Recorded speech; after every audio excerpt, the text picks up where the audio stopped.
Kidney আমাদের শরীর থেকে সমস্ত বিষাক্ত পদার্থ প্রস্রাবের মাধ্যমে শরীর থেকে বের করে দেয়। এই কারণে আমরা সুস্থভাবে জীবনযাপন করতে পারি।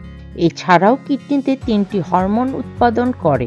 এর মধ্যে একটি উচ্চ রক্তচাপ নিয়ন্ত্রণ করে, অন্য একটি লোহিত রক্তকণিকাকে সক্রিয় রাখে এবং তৃতীয় হরমোনটি হাড়কে মজবুত রাখতে সাহায্য করে।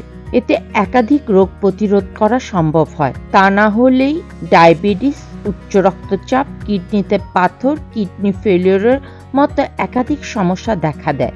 আসুন জেনে নেই কোন কোন ভেষজ কিডনি ভালো রাখতে সাহায্য করে। ত্রিফলা।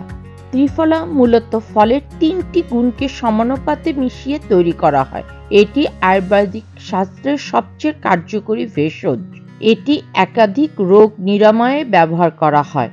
বিশেষজ্ঞদের মতে ত্রিফলা সেবনে লিভারকে সুস্থ রাখা যায়। হলুদ।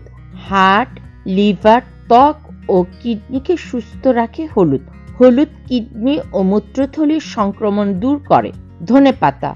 ধনেপাতা এবং ধনের বীজ সব রান্নাঘরেই থাকে। বিশেষজ্ঞদের মতে এই উপাদানটি কিডনিকে সুস্থ রাখতে সাহায্য করে। খাবারে ধনেপাতা বা ধনের গুঁড়ো ব্যবহার করলে উপকার পাবেন। আদা। আদা শরীরের রোগ প্রতিরোধের ক্ষমতা বাড়ায়। বিশেষজ্ঞদের মতে শরীর থেকে বিষাক্ত পদার্থ দূর করতে প্রাচীনকাল থেকে আদার ব্যবহার হয়ে আসছে।